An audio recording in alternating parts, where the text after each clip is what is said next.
empezar a grabar. Listo, pues. Sean todos bienvenidos a la última reunión de la clase de mecánica de patio. El día de hoy, pues lo que vamos a continuar hablando es un poco sobre el sistema de frenos y en particular también sobre el ABS. Un poco, pues lo que buscamos el día de hoy es que ustedes se familiaricen más que nada con los diferentes elementos que componen el sistema de frenos, un poco el tema de mantenimiento, los puntos que nosotros debemos tener en cuenta y también pues las consecuencias de no tener un correcto mantenimiento y pues al final hablaremos un poco de lo que es el sistema ABS. Recordemos pues que todos estos videos, todas las clases ustedes las pueden ver en diferido en la plataforma virtual, entonces para que les sirva como complemento.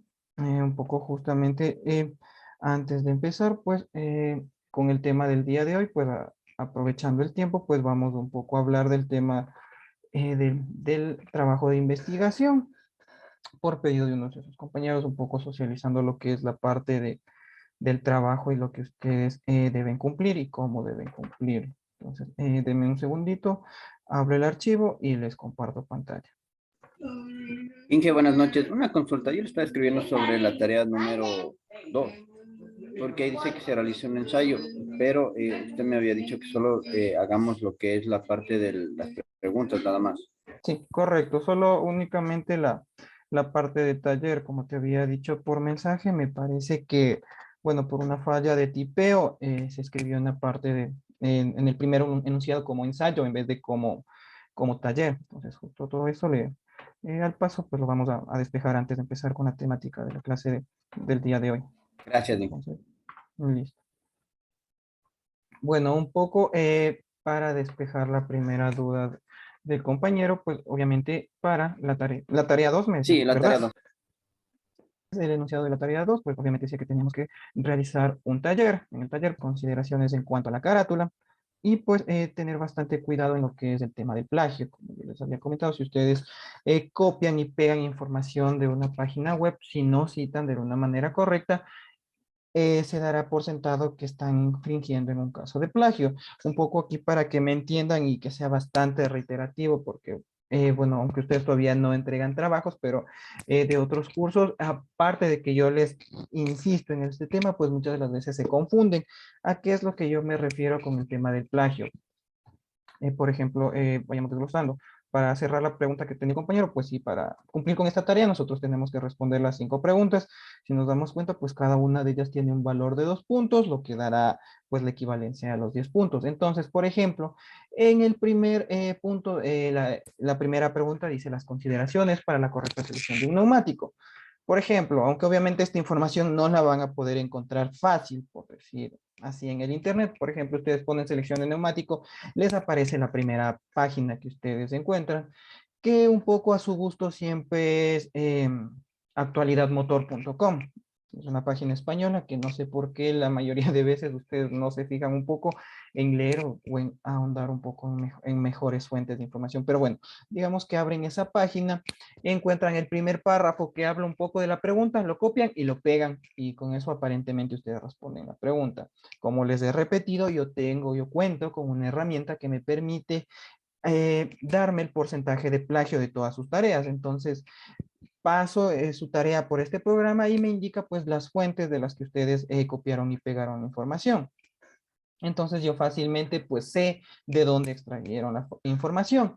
¿Qué pasa si ustedes, como les dije, solo copian y pegan el párrafo aquí? Están infringiendo en un caso de plagio. Lo correcto que sería, pues obviamente que ya, por último, si ustedes pegaron ese extracto del párrafo, al final del párrafo, pues pongan entre paréntesis el autor y el año de la publicación y de esta manera, pues ustedes le están dando crédito al autor y obviamente pues nos está infringiendo en un caso de plagio.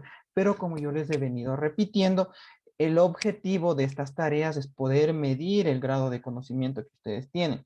En la primera pregunta, como habíamos socializado el día de ayer, pues yo les expliqué pues en las diferentes nomenclaturas que cuenta un neumático. Entonces, en base a esa información de la clase virtual y obviamente del contenido de la plataforma, ustedes lo leen y podrán tener o dar un criterio de cómo podemos seleccionar un correcto neumático. Entonces, como ven, ustedes solo leyendo están en la capacidad de responder esa pregunta. La segunda dice enumerar las causas por las cuales se produce. Una pregunta. Sí. Bueno, usted dice que, bueno, ya se puede coger, se hace link y todo, del recorte y todo. O sea, se puede hacer, suponga, se coge, se recorta y al final se puede poner una conclusión de uno mismo. Sería algo con el link y todo del otro parte que se le hizo.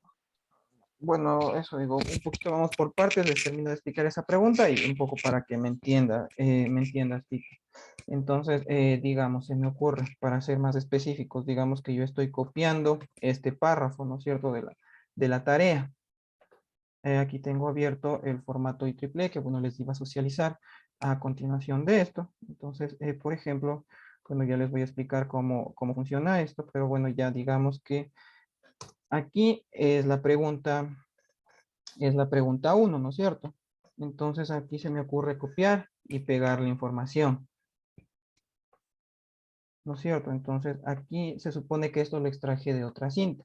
Si yo lo dejo así con eso, por ejemplo, digamos aquí que pregunta uno. Y entonces se supone que esta es la respuesta de la pregunta uno. Entonces, como ustedes ven que hice, copié y pegué, si ustedes dejan así, están infringiendo en un caso de plagio. Como les dije, el programa que yo tengo, pues me especifica de dónde ustedes sacaron. Entonces, yo sé que lo sacaron de internet, que se podría decir no hubo mayor esfuerzo de su parte. Entonces, obviamente, automáticamente por ayudarles, yo les pondré 5 en el trabajo. Entonces, como les digo, esto no está correcto. Si ustedes lo quisieran hacer correcto, por ejemplo, ¿qué tienen que hacer al final del párrafo de haberlo copiado textualmente? Entonces ponen el apellido del autor, en este caso mi apellido, coma el año de la publicación. Entonces estamos en el 2021. Si hacen esta práctica, pues están citando de una manera correcta. Entonces, ¿eso qué quiere decir? Que están dando crédito al autor original y obviamente no están incurriendo en un caso de plagio.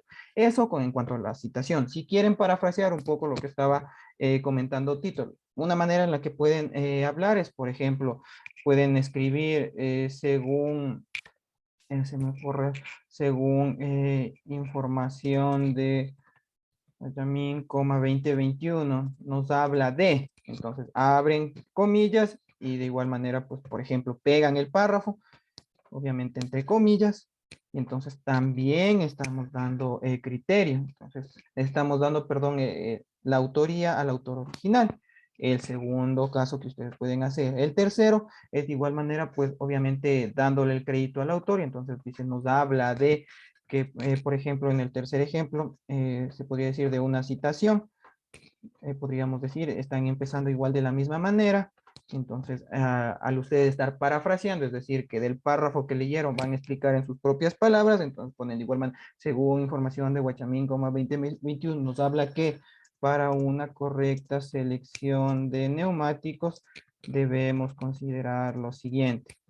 Entonces ahí están ustedes parafraseando, están dándole la autoría a la persona que realizó la investigación, entonces no están infringiendo en un caso de plagio. Entonces, esas tres consideraciones son las que yo quiero que las tengan presentes, pero como les dije y como les he venido repitiendo, lo que menos quiero es de que ustedes hagan esto, copien y peguen y pongan una cita, que las 5 preguntas las respondan citando. Considero que, como les había hablado, ustedes están en la capacidad de poder responder esta pregunta sin la necesidad de utilizar información de terceros, es decir, del Internet. Entonces, como os digo, el tema de la consideración para una correcta selección de neumáticos, ustedes leen el material y pueden responderlo. ¿Cuáles son las causas para un desgaste irregular de los neumáticos? Aquí no necesito que sean técnicos, que me hablen de la geometría de la dirección, de ángulos y tanta cosa, y peor aún que empiecen a pegar 2, 3, 4, 5 imágenes para que se les haga más extendida la respuesta. Lo único que necesito es de que respondan. Por ejemplo, dice cuáles son las causas para que se dé un desgaste irregular. Por ejemplo, fallas en la convergencia o en la divergencia. Entonces, con eso estoy respondiendo la pregunta. ¿Por qué? Porque el ángulo provoca que se desgaste más el labrado interno que el externo y, en fin, un poco, como les digo, sean concretos en la respuesta de la pregunta. Si empiezan ustedes a desviarse del tema y se ponen a hablar de ángulos, se ponen a hablar de ángulos de giro, me empiezan a pegar imágenes de geometría de la dirección, pues se están desviando del tema y obviamente no tendrán las respuestas. De igual Inge, manera, el resto de preguntas.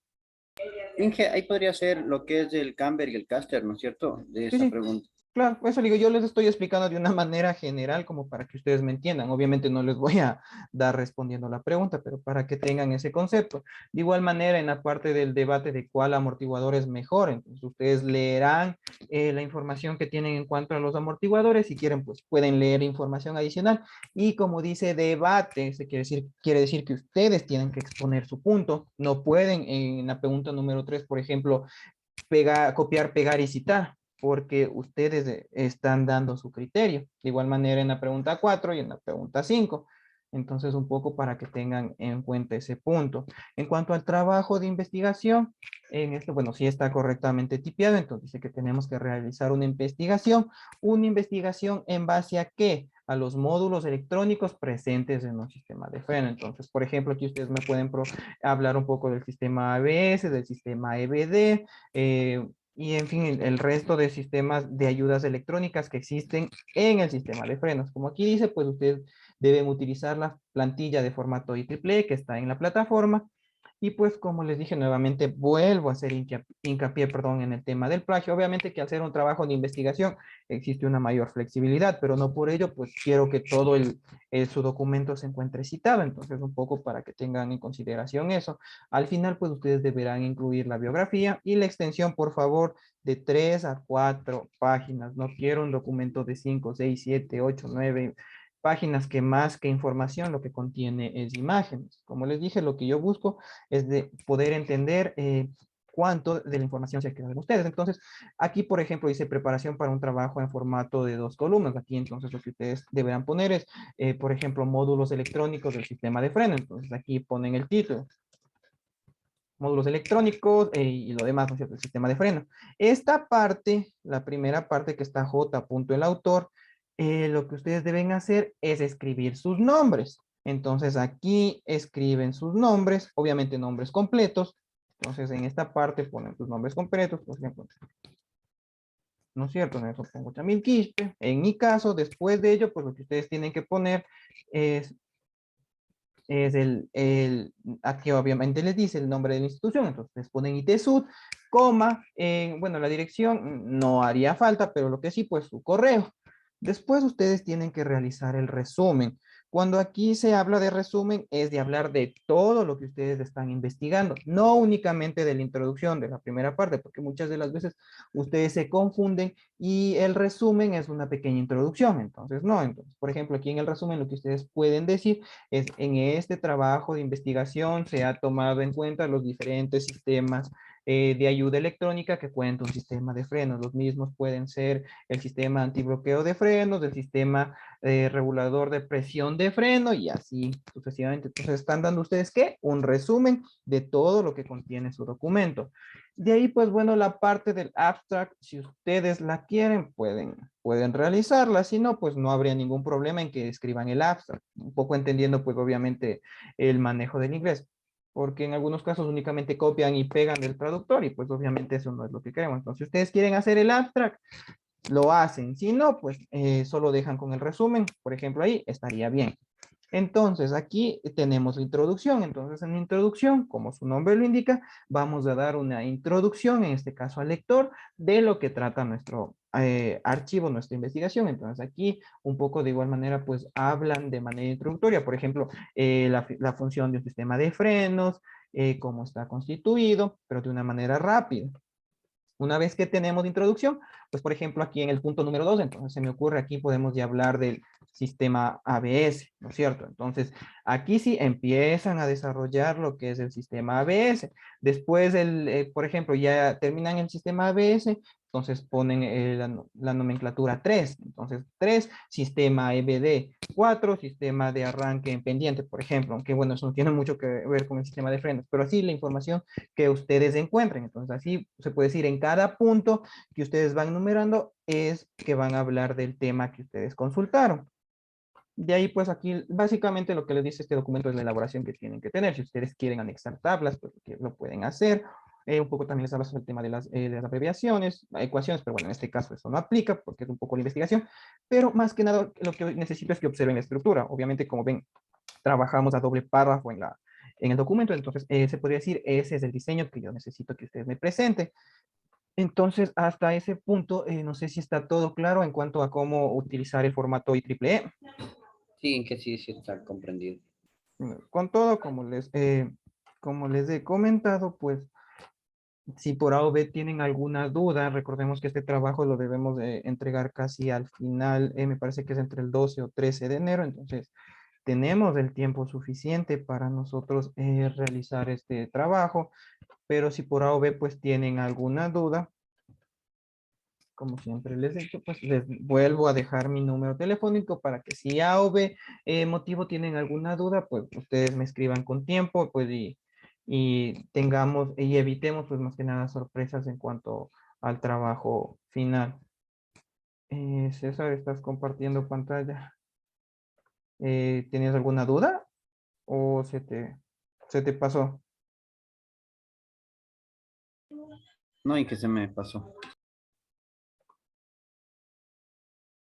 Correcto. Entonces, bueno, hasta ese punto, pues estamos bastante claros. Entonces, una vez de que ya hemos socializado la parte del trabajo final, pues vamos a dar inicio con lo que es el tema, la temática que vamos a hablar el día de hoy.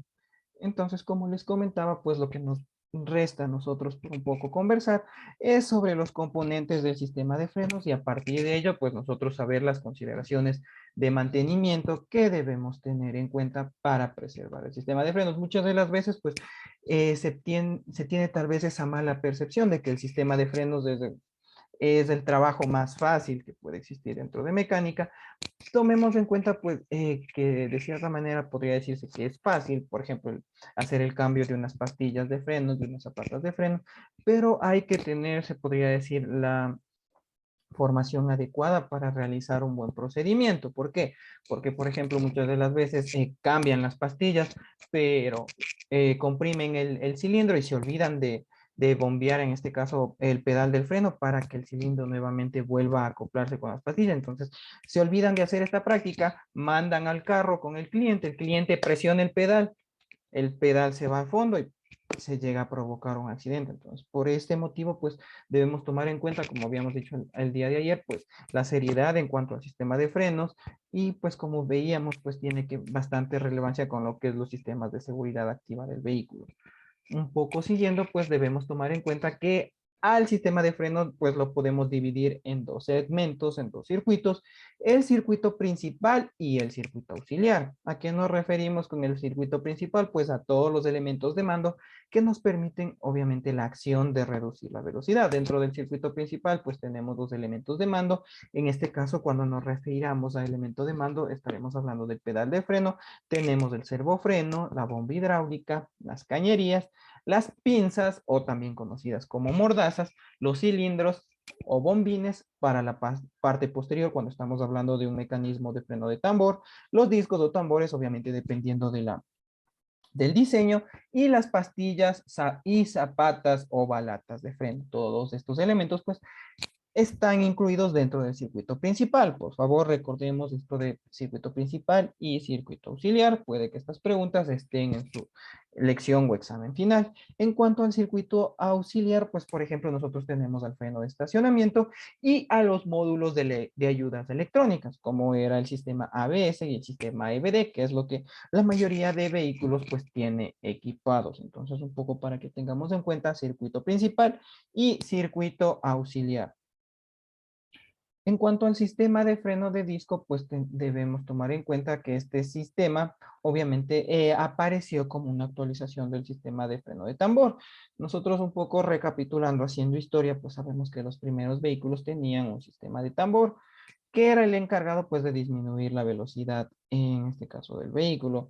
Con el pasar del tiempo, pues obviamente la tecnología fue mejorando, se trató de mejorar lo que es el tema de fricción y reducción de velocidad y fue ahí pues cuando fue inventado e implementado el sistema de freno de discos. Es el mismo, se podría decir, el mismo mecanismo de funcionamiento, es decir, a través de fricción, al igual que un mecanismo de tambor, el cual pues permite que se reduzca la velocidad. En este caso, pues la pastilla de freno es la que siempre llega a estar en contacto con el disco. Esta fricción pues genera una resistencia al movimiento y obviamente pues provoca que el vehículo llegue a detenerse, en este caso que el disco se detenga y por ende pues como decíamos el vehículo en un sistema de freno de disco pues básicamente estaremos hablando obviamente del disco de frenos, de la pinza o también conocida como mordaza y la pastilla que es el elemento que se encuentra alojado al interior de la pinza. En algunos vehículos pues podemos tener una columna como la vemos aquí en el ejemplo con un pasador en uno de sus extremos como medida de sujeción. En otros casos, pues nosotros tenemos una columna que se encuentra pues sostenida o acoplada mediante un perno. Entonces, tener en cuenta un poco que tenemos estos dos tipos de configuraciones, obviamente dependiendo de la tecnología y el año de fabricación de estos sistemas. Los discos de freno pueden ser discos sólidos, macizos o discos ventilados. ¿A qué nos referimos con discos ventilados? Pues obviamente como tenemos aquí en la imagen de la derecha, a un canal de ventilación en la parte media. Esto pues obviamente ayudará a disipar el calor, perdón, provocado por la fricción y que de esta manera pues evitar a lo máximo pues que exista un pandeo en este caso de los discos de freno. La mayoría de vehículos con discos de freno delantero pues cuenta con este sistema. En el caso de los discos macizos o sólidos pues se los utiliza casi siempre en el eje posterior cuando viene montado el sistema, perdón, con un freno de disco en las cuatro ruedas. Porque es un freno macizo, pues recordemos de que necesitamos el freno de estacionamiento. En el caso de un freno de tambor, pues es fácil, se podría decir, contar con el freno de estacionamiento, pero en el caso de un freno de disco, pues se necesita acoplar dos pequeñas balatas, dos pequeñas zapatas en la parte posterior para que el sistema funcione. Entonces, por dicho motivo, por la cantidad de esfuerzo adicional, en este caso que llega a sufrir un disco de freno, necesita ser macizo, necesita ser sólido para resistir el tema más que nada de la fricción provocada por el freno de estacionamiento. Entonces, un poco para que tengan la comparativa entre un disco de freno macizo y un disco de freno ventilado. Obviamente que existen también casos en los que podemos encontrar discos de freno macizos en el eje delantero, pero como les digo, más que nada todo dependerá pues de la fabricación y de la tecnología que cuente este vehículo. Por ejemplo, en vehículos de años 2000, 2002, 2003, 2004 es común pues ver discos macizos en el eje delantero. A partir del año 2006, pues en la mayoría de vehículos encontramos este concepto de discos ventilados o inclusive el concepto de discos hiperventilados. Cuando nos referimos a vehículos hiperventilados, pues lo que estamos hablando básicamente es de que en esta parte donde tiene contacto, pues tenemos ranuras que ayudan obviamente a la refrigeración. Tenemos ranuras y tenemos puntos, obviamente, para que exista una mejor disipación de lo que es la temperatura. Posterior a ello, pues nosotros tenemos que hablar de las pinzas o mordazas de freno, que son el elemento en el cual se llegan a acoplar o en el cual están sujetos las pastillas. En este punto, pues debemos tomar en cuenta que obviamente dependiendo de la tecnología, pues podemos llegar a tener pinzas flotantes o pinzas fijas. Un poco a qué nos referimos con pinzas fijas o flotantes, pues el concepto que, por ejemplo, si hemos tenido la oportunidad de realizar un cambio de pastillas, nosotros, ¿no es cierto?, utilizamos una llave 12-13 para aflojar el perno. Una vez que aflojamos el perno de las columnas, alzamos la mordaza. Entonces, esa acción que nos permite alzar o levantar la mordaza es lo que estamos llamando o se considera como pinzas flotantes, es decir, permanecen flotantes y únicamente entran en funcionamiento pues cuando se realiza una presión.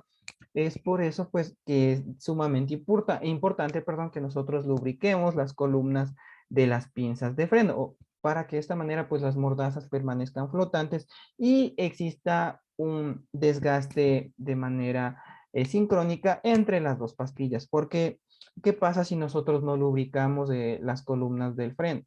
Se da este fenómeno en que muchas de las veces nosotros apreciamos que una pastilla se encuentra más desgastada que la otra, que la pastilla del exterior tiene más material y la pastilla del interior que está junto al cilindro tiene menor material o está por acabarse.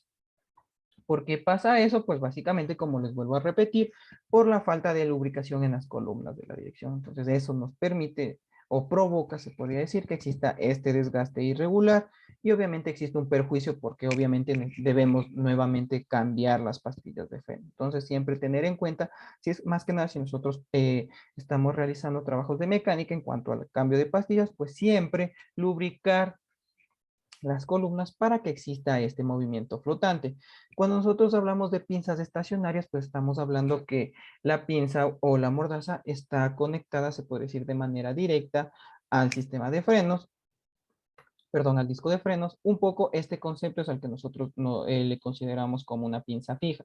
Entonces, aquí, ¿qué sucede? Pues únicamente nosotros quitamos las dos columnas y las pastillas salen por la parte central. Nosotros no tenemos acceso a desmontar la mordaza por completo, sino que por el orificio del medio nosotros podemos manipular y sacar las pastillas viejas y después pues cambiarlas por las nuevas. Entonces, un poco eso es a lo que nosotros nos referimos con pinzas estacionarias. Obviamente que este tipo de mecanismo cuenta con dos cilindros de freno, es decir, uno a cada lado. Cada uno de estos acciona pues a una pastilla de forma independiente. Entonces, un poco para que se tenga la idea, pues a qué nos referimos. Pinzas flotantes, por ejemplo, los que utiliza la mayoría de vehículos sedán. A eso nos referimos con pinzas flotantes, mientras que pinzas estacionarias nos referimos más que nada a algunos conceptos de vehículos SUV, por ejemplo, y también de camionetas, como por ejemplo la Toyota Hilux. Nosotros tenemos un concepto de la pinza estacionaria, por ejemplo, la Jack, que bueno, obviamente es el mismo concepto de la Hilux, pues también tiene un concepto de pinzas estacionarias. Entonces, un poco para que relacionen y tengan en cuenta cuando hablamos de pinza flotante y cuando hablamos de pinza o mordaza estacionaria. Poco aquí pues tienen una idea más clara justamente de lo que yo les decía. Aquí es donde se alojarán las pastillas. En el caso de la pinza fija, como les dije, nosotros solo comprimimos los pistones laterales y obviamente podremos desmontar las pastillas. En cuanto a las pinzas flotantes, pues obviamente como yo les comenté, deberemos aflojar los pernos y ahí sí podremos alzar la mordaza e intercambiar las pastillas a la vez que nosotros de igual manera comprimimos el pistón que se encuentra aquí en la parte interior. Entonces, un poco para que tengan una idea más clara de a qué nos referimos con estos dos conceptos. Posterior a ello, pues nosotros debemos entrar y hablar un poco del freno de tambor. Como les había comentado, pues el freno de tambor es de los primeros sistemas de freno que se utilizaron. Obviamente pensando en las comodidades en cuanto a diseño para la época y obviamente pues a la facilidad que tenía este sistema, pues obviamente necesitábamos dos materiales de fricción que entren en contacto con el metal, el tambor, y de esta manera pues reduzcan la velocidad del vehículo. Como podemos ver, obviamente lo único que necesitamos o el distintivo aquí es obviamente que utilizamos el tambor y las zapatas, perdón, o balatas. Obviamente que dependiendo de cada modelo de vehículo, pues el concepto en cuanto a resortes, regulación, va cambiando. Entonces, un poco para que se tenga en cuenta, pues este concepto, en algunos vehículos, pues tenemos doble resorte en la parte superior y un único resorte en la parte inferior con la regulación en la parte baja. En otros vehículos, pues tenemos un resorte en la parte inferior, otro resorte en la parte superior, y debajo del bombillo en cilindro, pues nosotros tenemos al mecanismo regulador. No contamos con un tope como en este caso. Entonces, como les digo, pues obviamente esto irá variando, más que nada en función de qué, en función pues obviamente de la cantidad de energía que necesita disminuir en este caso el mecanismo del tambor. Entonces, a partir de ello, pues cambiará un poco la designación. Tomar en cuenta pues que se podría decir el elemento en este punto que es el encargado de mover las pastillas es el bombín. Este elemento pues es en donde ingresa pues el líquido de frenos y a partir de nosotros presionar el pedal pues es el encargado de abrir las balatas, las zapatas, y que de esta manera entren en contacto con el tambor y reduzcan la velocidad del vehículo. Hay que tomar en cuenta pues la constitución interna del bombín, como es un resorte que obviamente es el elemento que ayudará a que los dos émbolos lleguen a salir y entrar. Y obviamente encontraremos con un retenedor de caucho que será el encargado pues justamente de evitar de que el fluido de líquido de freno salga del bombín. Adicional a ello, pues tenemos al estar los émbolos, perdón, en constante movimiento, se necesita de un mecanismo pues de que los proteja, más que nada por el tema de contaminación, por lo que es el material de los forros de las zapatas. Entonces, para ello, pues nosotros utilizamos guardapolvo. Tener en cuenta que a los bombines se los puede reparar como se los puede reemplazar. La mayoría de veces lo único que sucede es que el retenedor, el caucho, llega a deteriorarse, a romperse y empezamos a tener un problema de fuga de líquido de freno. Entonces, muchas de las veces, si es que nosotros apreciamos que el émbolo no se ha visto afectado y que al interior del cuerpo del bombín no existe ninguna rayadura, nosotros podemos cambiar únicamente el retenedor, el caucho, pues, y volver a utilizar normalmente el bombín. Si es que nosotros vemos que, por ejemplo, existe bastante contaminación, bastante corrosión en el émbolo y que en el interior ya no existe un sello hermético y al contrario, pues existen diversas rayaduras en la pared del cuerpo del bombín, pues en este caso, pues obligatoriamente nosotros deberemos cambiar por completo el bombín. Entonces, un poco para que se tenga en cuenta más que nada estos dos conceptos. Una vez que nosotros realicemos cualquiera de estas dos prácticas, pues obviamente nosotros deberemos purgar el sistema para que, pues, para evitar, para que todo ese aire que se quedó en las cañerías, pues, perdón, afecte el correcto funcionamiento del sistema. Entonces, un poco lo que debemos tomar en cuenta siempre es el proceso de sangrado de nuestro sistema. Posterior a ello, pues también tenemos el sistema de reglaje automático. Este sistema, pues o este mecanismo lo que nos permite es que el ángulo de apertura de las balatas o las zapatas sea mucho mayor. Entonces, un poco esto con qué va relacionado con la eficacia del freno de estacionamiento. Si nosotros alzamos la palanca, perdón, del freno de estacionamiento y vemos que no tenemos ninguna resistencia, que la levantamos hasta el tope y que las ruedas del eje posterior se siguen moviendo, pues sabemos que si las zapatas se encuentran bien, lo que hará falta es realizar una regulación al sistema. Entonces, aquí es donde nosotros manipulamos este elemento, llegamos a abrirlo más. Esta abertura obviamente provoca pues que las zapatas también se extiendan un poco más y pues que exista un mejor contacto entre la zapata y en este caso el tambor. Esto obviamente nos dará una eficacia en el freno de estacionamiento y obviamente una eficacia en el tren posterior en cuanto a la frenada. Entonces, básicamente pues siempre que sintamos que el pedal, perdón, que la palanca de freno de estacionamiento está flojo, pues nosotros deberemos hacer una regulación al mecanismo del tambor. Hay que tomar en cuenta, pues siempre que realizamos este proceso, que nosotros constatemos el estado de los resortes y si vemos que los mismos se encuentran deteriorados, es decir, que ya no existe esa absorción del resorte, pues deberemos cambiarlo.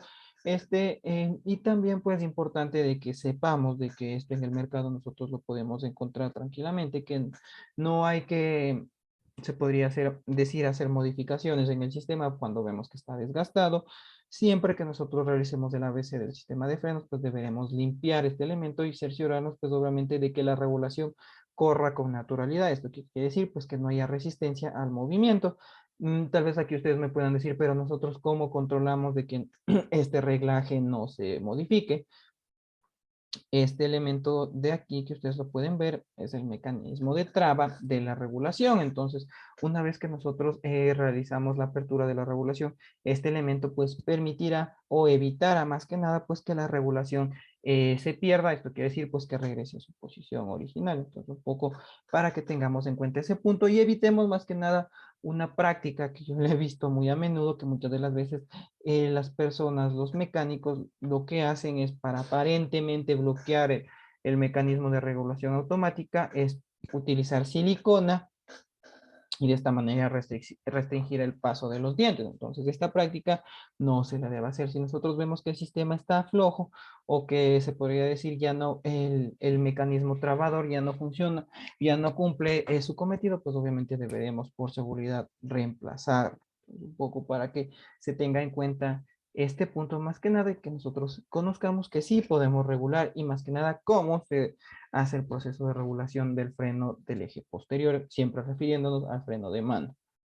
El freno de estacionamiento, pues por último nosotros debemos tomar en cuenta que funciona mediante un accionamiento mecánico. Un accionamiento mecánico, recordemos que hablamos de que necesitamos algún elemento que era el encargado de accionar. Al nosotros hablar de un accionamiento mecánico, hablamos de un cable que es el encargado de igual manera de abrir las zapatas. Este punto pues abre las zapatas completamente, bloqueando el giro de los tambores. Entonces, esa es la función del freno de estacionamiento, pero ¿qué pasa si es que nosotros no regulamos como vimos anteriormente, la apertura del freno de las zapatas? Pues obviamente nosotros levantamos el freno, la palanca de estacionamiento y obviamente no habrá restricción. Entonces ahí es lo que nosotros debemos realizar este proceso. La consideración que hay que tener en cuenta en este punto, más que nada para tener, se podría decir, una correcta eficacia en freno de estacionamiento, es realizar la regulación en los ejes, donde encontramos el mecanismo de regulación. Esa es la práctica adecuada que se debe realizar. Si por el contrario nosotros empezamos a manipular el elemento tensor del cable, no provocaremos una correcta eficacia en cuanto al frenado y al freno de estacionamiento, ya que básicamente nosotros lo que estamos haciendo es extender la tensión del cable y obviamente no estamos regulando la distancia de las zapatas. Entonces, como les dije, siempre que vayamos a regular el freno de estacionamiento, regularlo por los ejes y evitar en lo máximo utilizar el tensor del cable. Si nosotros realizamos esta práctica, pues se podría decir deberemos realizar un doble trabajo. ¿Por qué? Porque primero deberemos chequear el estado de los ejes, de eficacia de frenado de los ejes y posteriormente pues nosotros regular aquí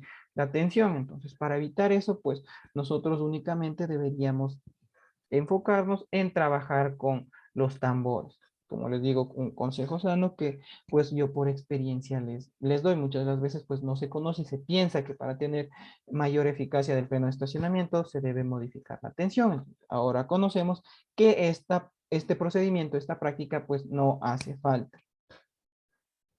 Y por último, uno de los últimos temas a tratar en cuanto a los componentes es nosotros hablar sobre el líquido de freno. Debemos tomar en cuenta, pues, ojo con esto, pues, de que el líquido de freno posee, perdón, propiedades hidroscópicas. ¿A qué nos referimos con propiedades hidroscópicas? Pues a que es un fluido que absorbe la humedad. Entonces, por dicho motivo, pues es importante que nosotros evitemos a lo.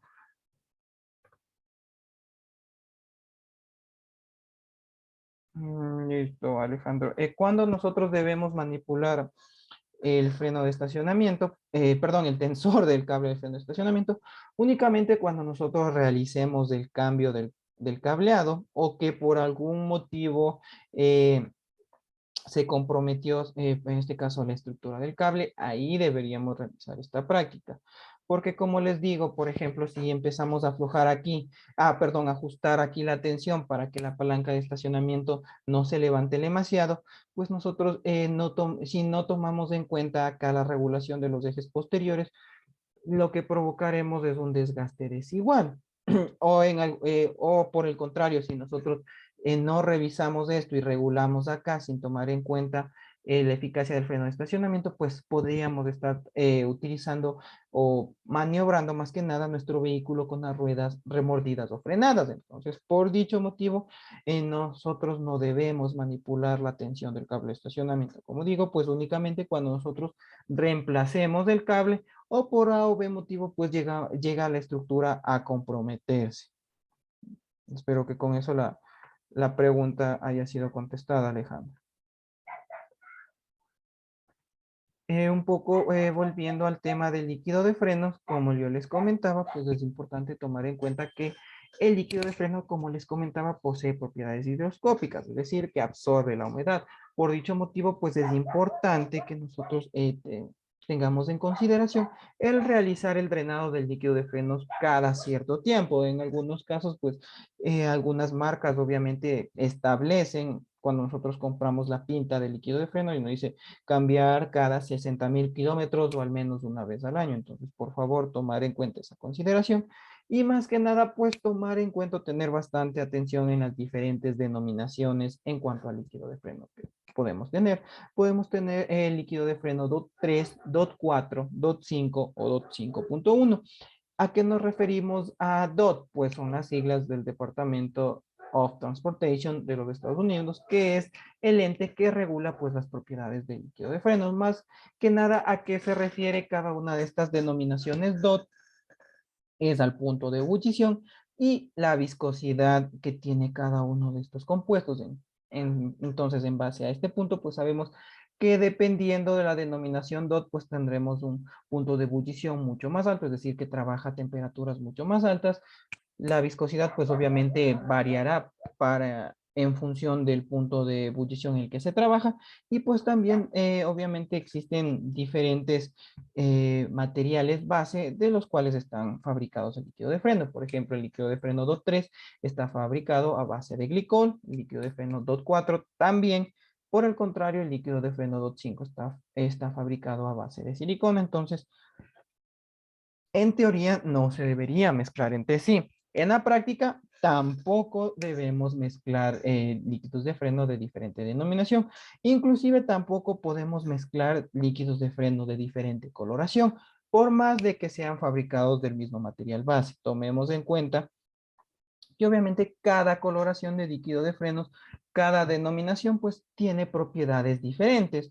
Un líquido de freno se me ocurre de color transparente, tiene propiedades espumantes, en este caso de limpieza, mucho más bajas en comparación a un líquido de frenos DOT 3 de color azul. Entonces el líquido de frenos de coloración azul tiene propiedades detergentes mucho más agresivas. Entonces, ¿qué es lo que provoca? Pues el desgaste de los elementos. Si, por ejemplo, utilizamos un líquido de frenos de DOT 3 de color azul en un vehículo antiguo, pues lo que vamos a hacer es que vamos a desintegrar la estructura de las cañerías. Entonces, por este motivo, pues es importante que nosotros conozcamos la manera en la que trabaja cada uno de estos líquidos de freno, más que nada, pues para evitar de que existan inconvenientes en cuanto al resto de componentes. Como les digo, muchas de las veces el líquido de frenos de coloración azul es mucho más agresivo y pues provoca un desgaste prematuro de todos los elementos, todos los sellos. Entonces, por ese motivo, pues se tiene mucho más regularidad de realizar el cambio de los cauchos de los bombines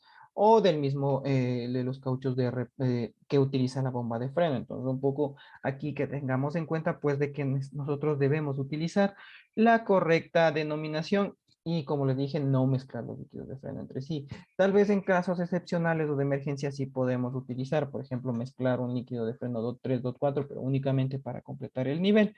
Una vez que pasemos de esa emergencia, pues o bien viendo las designaciones y más que nada la temperatura a la que trabaja, pues nosotros o lo dejaremos con DOT 3 o cambiaremos a DOT 4. Obviamente realizaremos el drenado correspondiente hasta que salga absolutamente todo el contenido del líquido de frenos. En algunos casos, aunque bueno, aquí en el país no es muy frecuente, lo que se hace es utilizar una bomba de vacío para extraer en la totalidad pues todos los residuos en cuanto al líquido de freno. Entonces, cualquiera de estas dos opciones sería la correcta. Y pues una vez he realizado este proceso previo, pues ya completaríamos con el líquido de frenos designado. Un poco aquí importante que nosotros tomemos en cuenta pues el punto de ebullición al que cada uno de los líquidos de freno trabaja. Más que nada porque si por ejemplo tenemos un vehículo nuevo que trabaja con un líquido de freno 2.4 y nosotros por inexperiencia o por falta de criterio utilizamos un líquido de freno 2.3, sabemos que trabaja a un punto de ebullición más bajo. ¿Esto que provocará? Pues de que existe un recalentamiento del líquido de frenos, que el sistema pues esté sumamente caliente. ¿Por qué? Pues porque el líquido de freno no está diseñado para soportar ese rango de temperatura de trabajo. Entonces, por dicho motivo, es importante que nosotros conozcamos las diferentes denominaciones de líquido de freno que nosotros encontramos en el mercado. Posterior a ello, pues los últimos elementos, por así decirlo, son las cañerías del sistema de freno. Sabemos que tenemos cañerías rígidas, como las podemos ver aquí en la izquierda, que son fabricadas de cobre, latón o acero, con ligeros porcentajes de carbono en algunos casos. Y por el contrario, pues tenemos cañerías flexibles, que de igual manera pues nos ayudan a tener una mejor maniobrabilidad. Más que nada, las cañerías flexibles nosotros las tenemos de comunicación de la mordaza hasta un punto medio que entra en comunicación con las cañerías rígidas. Hay que tomar en cuenta pues de que estas cañerías deben resistir presiones de entre 150 y 200 bares, que son, se puede decir, la presión de trabajo del sistema de frenos.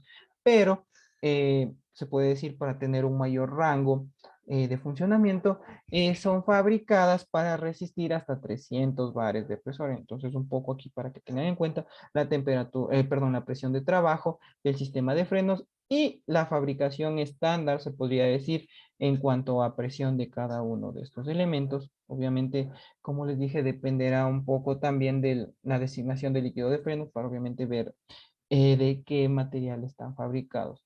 Y por último, pues nosotros tenemos la bomba de freno, que obviamente es el mecanismo que se encarga de transmitir y multiplicar conjuntamente con el servofreno la fuerza que nosotros hacemos al pedal. Entonces, la fuerza que nosotros hacemos al pedal es multiplicada por el servofreno a través del vacío que toma del motor y esta fuerza pues es transmitida hacia la bomba de freno. Una vez que ingresa o se puede decir recibe toda esta fuerza a la bomba de freno, la transmite pues de manera hidráulica a los diferentes ejes. Entonces nosotros aquí podemos ver, apreciar la estructura de la bomba de freno, saber pues que de igual manera la bomba de freno se puede reparar. En el mercado nosotros podemos encontrar el kit de reparación de la bomba, que básicamente consta de los elementos internos como son los cilindros, los resortes y los retenedores de caucho para que se realice este cierre hermético y la bomba funcione de manera correcta. Por el contrario, si es que tenemos rayaduras en los pistones o en el cilindro de la bomba de freno, pues obviamente deberemos reemplazar. Entonces, un poco para que tengan en consideración, pues la estructura y los principales elementos que conforman el sistema de frenos.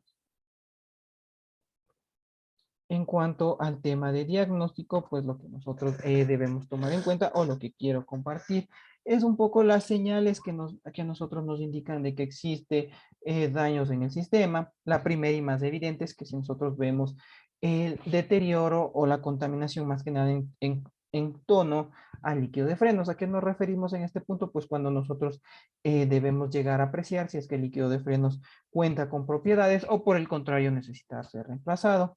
Un poco esto se lo realiza de manera visual, aunque también pues existen herramientas que nos permiten medir el porcentaje, en este caso de humedad que tiene el líquido de frenos, y a partir de ello pues saber si el líquido de frenos puede seguir siendo utilizado o por el contrario si necesita ser reemplazado. Entonces, un poco para que tengamos en cuenta este criterio, también podemos llegar a tener inconvenientes en los cilindros de freno, en los bombines de freno, en los discos y en los tambores y también en los módulos electrónicos. Un poco esto de qué dependerá pues básicamente del mantenimiento y también un poco del estilo de conducción del propietario. ¿Cómo sabemos o cuáles son las averías más importantes que se dan en el momento de frenada? Pues la primera es de que nosotros llegamos a tener un frenado desigual. ¿Qué quiere decir eso? Pues un poco no confundirnos con el porcentaje de frenada, a lo que nos referimos con frenada desigual, es de que, por ejemplo, la rueda delantera izquierda tiene mayor eficiencia que la rueda delantera derecha, o en la parte posterior lo mismo, que la rueda posterior izquierda tiene mayor frenada que la rueda posterior derecha. Entonces, como habíamos comentado anteriormente, esto nos indica pues que necesitamos realizar un mantenimiento en el sistema. De igual manera, si no existe tacto en el pedal de freno, ¿a qué nos referimos a eso? Pues que no existe resistencia hidráulica, pues también sabemos que existe algún inconveniente. Por el contrario, si es que vemos que sentimos que nuestro pedal de freno se encuentra bastante duro, que tenemos problema para accionarlo, pues de igual manera estará derivado en algún inconveniente, algún problema en cuanto al servofreno. Si nosotros tenemos vibraciones en el momento de realizar una frenada, pues pueda deberse a problemas en los discos de freno, que los mismos se encuentren recalentados o pandeados o que las pastillas se encuentren cristalizadas. De igual manera, pues el concepto de la baja eficacia de frenada o el bloqueo de frenada, pues están relacionados netamente con el tema del mantenimiento. La baja eficacia, como decíamos, era una falta de mantenimiento y el bloqueo, pues también se podría decir que por el contrario es una falta de instrucción por parte de los técnicos encargados, un poco el concepto de lo que conversábamos anteriormente en cuanto a la manipulación y la regulación del freno de estacionamiento. Si no se lo hace de una manera correcta, como les decía, si únicamente se manipula el cable, pues podremos llegar a bloquear las ruedas, que nosotros pisemos el pedal, o inclusive sin pisar el pedal, perdón, que las ruedas no giren. Entonces, por ello, pues es importante que nosotros tomemos en consideración eso. Como primer punto, pues lo que podemos encontrar es la falta de mantenimiento en el sistema.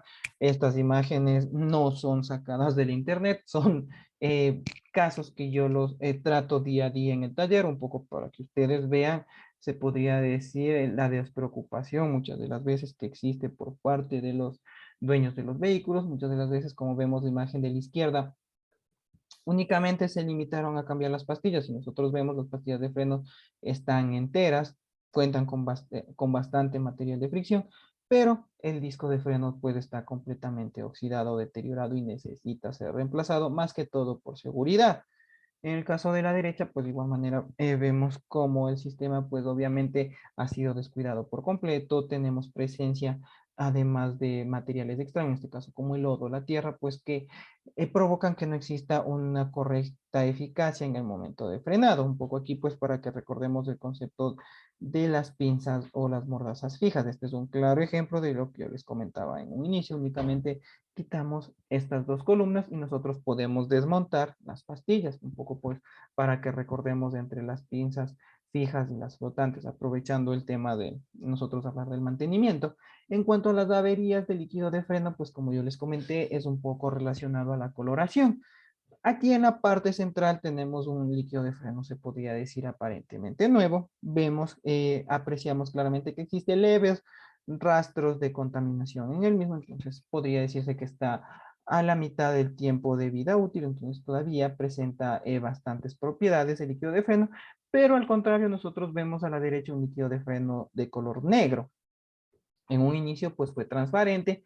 El inconveniente pues es obviamente que se dejó de realizar un mantenimiento, se descuidaron el tema del drenado de líquido de frenos. Aproximadamente en ese caso pues el líquido de frenos no fue cambiado entre 4 o 5 años, lo que provocó pues obviamente que pierda sus propiedades y que obviamente pues tenga claras notas de contaminación, como nosotros podemos apreciar aquí. Si únicamente en el reservorio vemos esta coloración, este porcentaje de contaminación, no se diga el resto del sistema. Entonces, por ello, pues es importante que nosotros drenemos el sistema de frenos de entre 40.000 y 60.000 kilómetros o al menos una vez al año. También, como les comentaba, pues existen herramientas que nos permiten medir el porcentaje de vida útil del líquido de frenos y que pues a través de del porcentaje de humedad saber si es que el líquido de frenos todavía puede ser utilizado o por el contrario necesita ser reemplazado.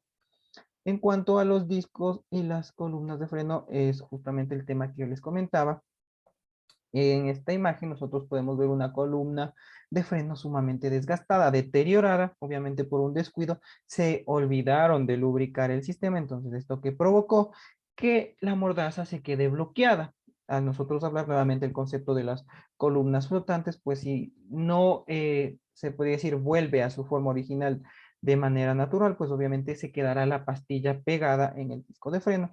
Esto provocará fricción entre las dos partes y obviamente un desgaste del material de fricción de la pastilla de freno. Entonces, si no nos damos cuenta de este inconveniente, lo que nosotros vamos a provocar, pues es obviamente que el material de fricción se acabe por completo y que existe un contacto directo entre metal y metal, lo que provocará obviamente pues que el disco de freno se ve afectado y que necesite ser rectificado o reemplazado, obviamente dependiendo de la tolerancia del grosor. Entonces, un poco aquí lo importante nosotros, como les dije en un inicio, pues de realizar un correcto mantenimiento preventivo al sistema de freno.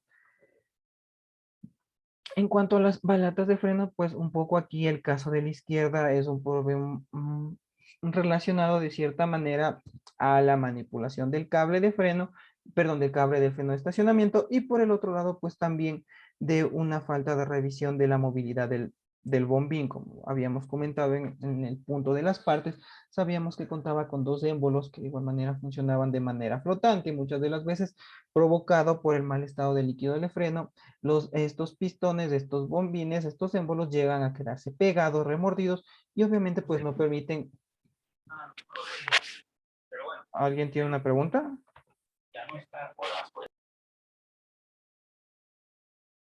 ¿No? Bueno, como les comentaba, como volviendo a la idea, pues aquí lo que sucede, como les dije, motivado con el líquido de freno, es de que la pastilla, perdón, la zapata no se abra completamente, provocando pues que exista un desgaste desigual del forro o el elemento de frenado de fricción.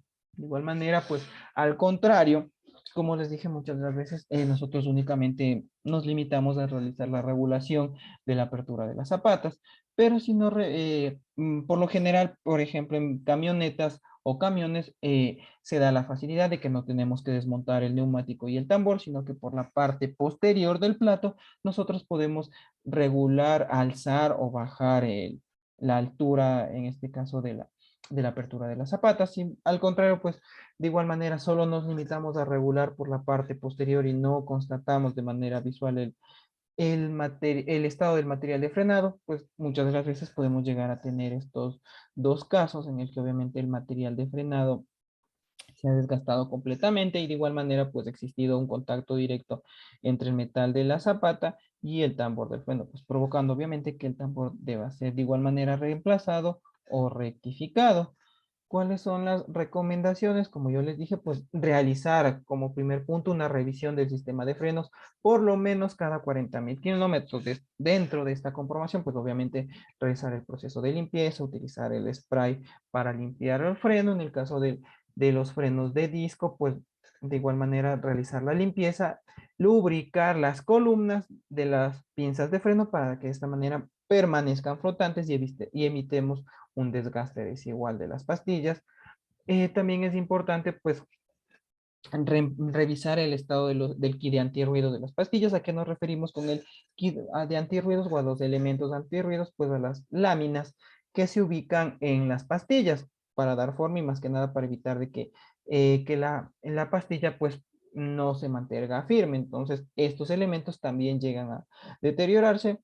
En la teoría, pues se dice que en cada cambio de pastillas nosotros debemos cambiarlo, el kit de antirruidos. Obviamente que en pastillas de alta gama vienen de manera conjunta las pastillas y los antirruidos y obviamente tenemos que reemplazarlo, pero si nosotros utilizamos pastillas un poco más comerciales, más populares, pues sabemos que únicamente se limitan a entregarnos las pastillas nuevas y en algunos casos grasa. Entonces, en este caso, pues el kit de antirruido, nosotros revisarlos frecuentemente y si ya vemos pues que empiezan a deformarse, obviamente reemplazarlos.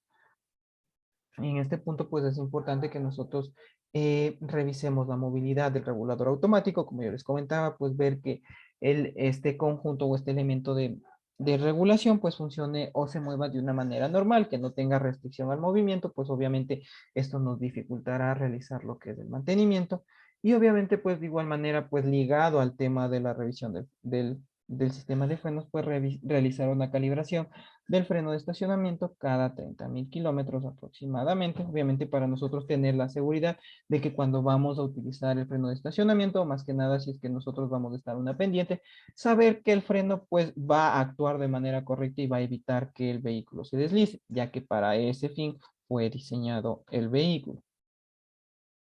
Y como último punto para finalizar la reunión del encuentro del día de hoy, pues les hablaré un poco del sistema antibloqueo de frenos, un poco para que tengan referencia y les sirva como manera de apoyo para su trabajo de investigación.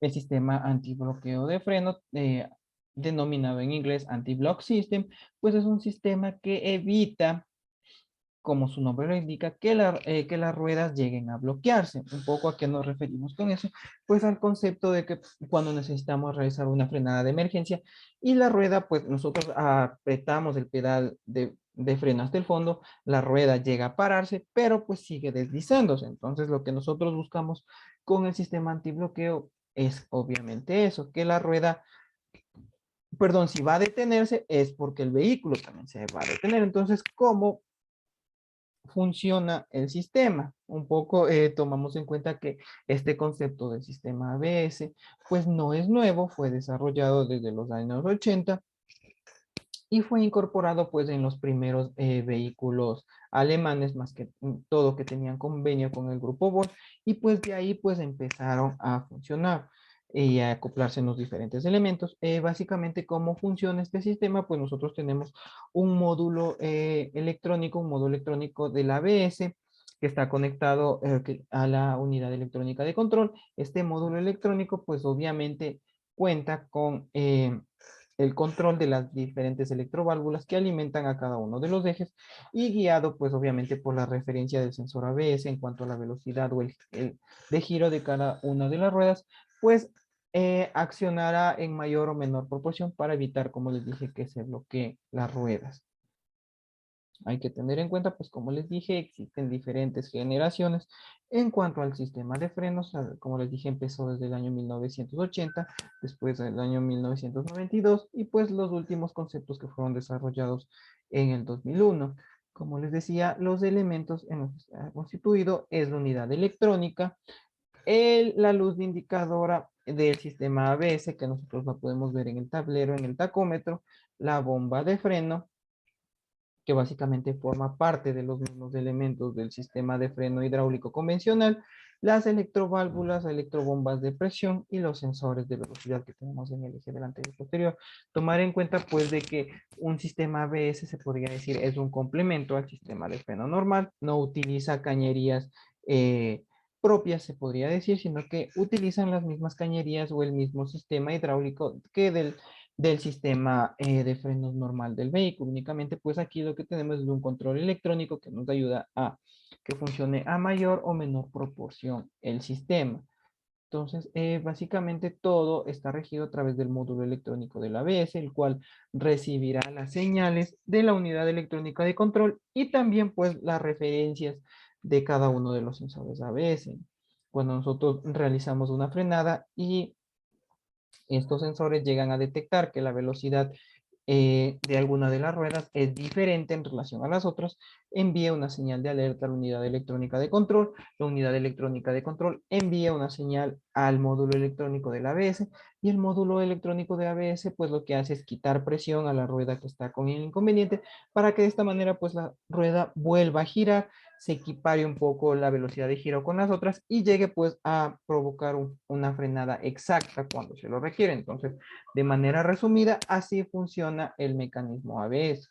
Como les dije, contamos con un sensor ABS que básicamente cuenta con una rueda dentada en cada uno de los ejes y obviamente pues dependiendo el giro que tenga enviará una señal a la unidad electrónica de control. Este tipo de sensores es por accionamiento de tipo inductivo, es decir, de dos cables que pues obviamente dependiendo el rango de velocidad pues tendrá una variación en cuanto a su voltaje. Si es que el vehículo está detenido marcará 0 voltios y por el contrario si empieza a ganar velocidad, es decir, empieza a girar la rueda fónica a menor amplitud de giro, pues obviamente tendrá un valor de voltaje mucho más alto. Entonces, un poco para que se tenga en cuenta cómo nosotros podemos realizar un chequeo del sensor ABS. Entonces, por ejemplo, si nosotros utilizamos una gata hidráulica o un elevador y queremos sacarnos la duda si el sensor ABS funciona o no, pues nosotros ubicaremos el multímetro, giraremos la rueda y veremos si tenemos alguna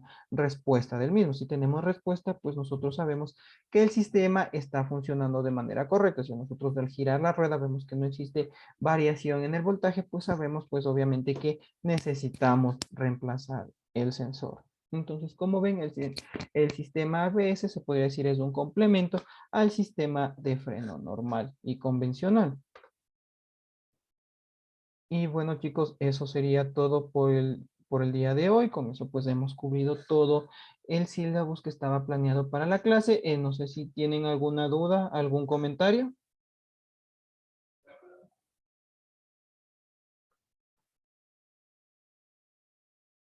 ¿No? Si no hay ninguna No, duda.